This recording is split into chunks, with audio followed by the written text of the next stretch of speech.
Greetings Marines, FiOth here, and today I'll be talking blasphemy.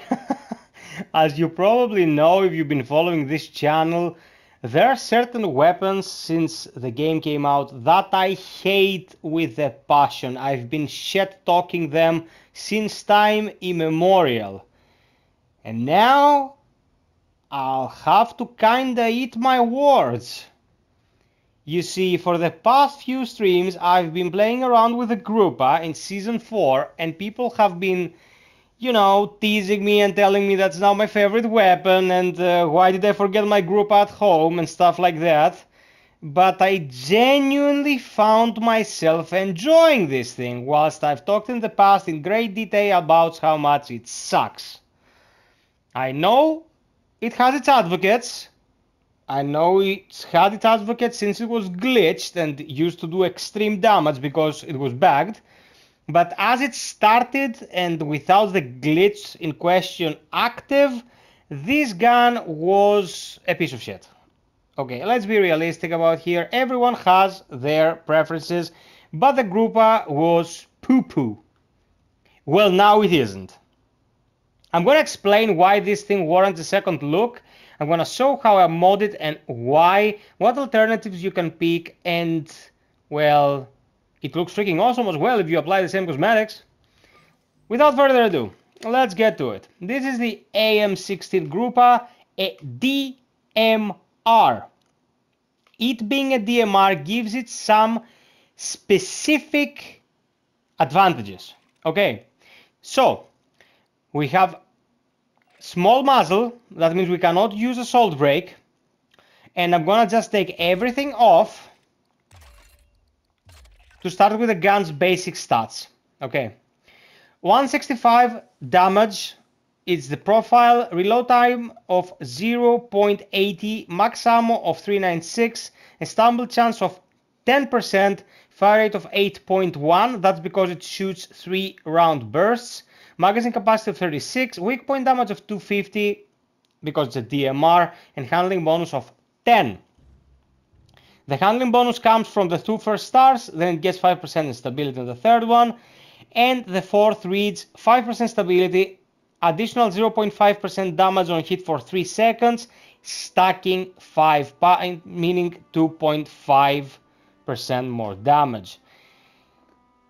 The gun starts with an accuracy of 85 and stability of 85 and pretty much no damage fall off. So why did the Gruppa suck so much? The thing with this gun is that it was extremely inconsistent and kind of buggy when it came to the rate of fire. It used to move around like a boat that was in the hands of a drunk sailor. And although the numbers seemed favorable, it really couldn't bring the hit above intense.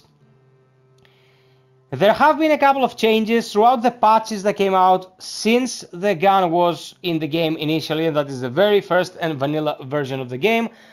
It has been tinkered, buffed, and balanced around, as is the case with most guns in the game. Now, to be absolutely honest with you and show what I'm dealing with, I have 0 gun perks on my build. This is the Vanguard 2.0 build that I've been using on streams. So nothing is helping this perk-wise. Nothing has changed. What has changed is the slight number modifications that came with the buffs and the very specific attachment that I've been using on it that helps it a lot. So, muzzles will go with slight compensator for stability and weak point damage. Because it is a DMR and it is full auto, we're gonna leverage its inherent weak point damage and rate of fire by increasing its weak point damage modifier, of course, and its stability. So slight compensator is excellent. Then for the medium magazine, I used to run it with casket, and I suggest you run it with casket unless you're running a recon. And you will be running a recon like 70% of the time, let's be realistic here, or even more if you go for optimization. So in Season 4, we've been blessed with this composite spring mag, fire rate of 25 plus 9% stability on hit.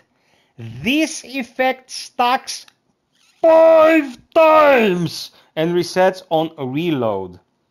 This gun fires 3 round bursts. That means that one burst and 2 out of 3 bullets of the second burst will get you an extra 45% stability. I know that the stats in these things work in a peculiar way. No matter what it is, a 45% boost to it, it's a good boost. And the fire rate 25% sure is better than the 20% here. With a recon you have an infinite income of ammo, so you don't actually use the max ammo from the casket. It takes the fire rate from 2.1 to 10.1. That is combining both the slide compensator here and the composite spring. If you go for anything else, anything that increases the rate of fire, like the recoil booster, you can get to 11.7, but I tell you guys, go slide compensator, because the 20% damage that comes to weak points is gonna come in huge. Now for optics, there are excellent choices here. Laser sight activates red is dead if you have a recon, and it is amazing. Green dot is effective range and weak point damage. Effective range we really don't mind about because, well, you know, it doesn't have damage fall off. It's pretty much perfect. We don't want to have a scope by any means.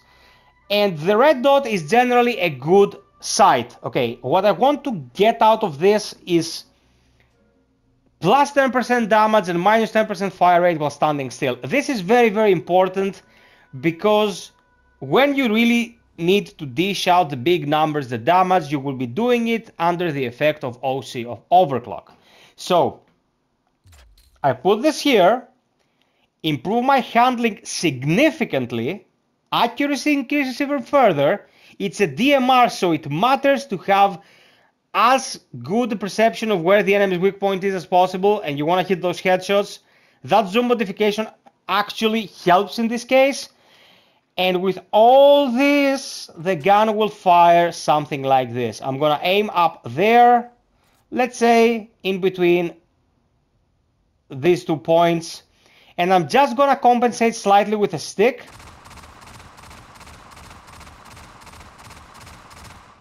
It's laser accurate. That is the rate of fire whilst I'm standing still, and get the debuff from the scope. Now I'm gonna OC and show you the speed at which this thing fires.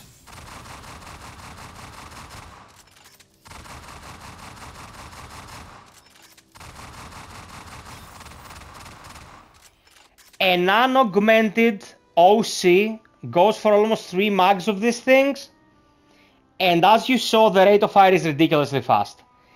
Every single one of these bullets, of this hail of bullets, can hit for 270% increased damage at critical spots. You will use overclock when fighting the biggies. That's warriors and Praetorians with very exposed weak points.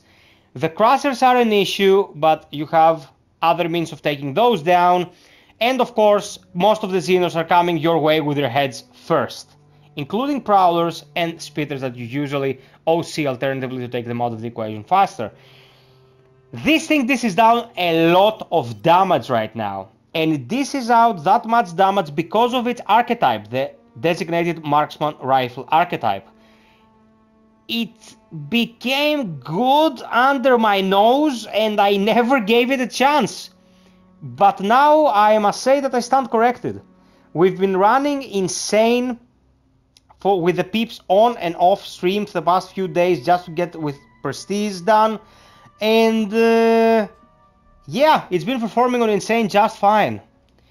It's been performing on Insane, and I just can't believe that so many things have stealthily been changed about guns. And because many people ask me, well, will you redo every single gun? It's a huge task, guys. Like, up to this date, I have reviewed and modded every single gun in the game except for the heirloom. But if a gun warrants it, I give you my word that I will remod it. And this is just the first batch. I did the Type 88, I did both the Kramer and the Pulse for Season 4, and I did them for Season 3 as well, where I kinda messed around with different configurations for different kits. But guns like this, guns that have changed so drastically and become so much better, you can bet your sweet marine booty I will be remodding them so you'll have a better understanding of how to use them. So, sub, like, share, hit the notification bell. Yesterday on the stream, you've been amazing, very, very supportive, very, very generous. I'm gonna repeat the call to arms just because it's my job to do so. If you wanna help the channel, considering a membership on Patreon or a membership on the channel right here on YouTube.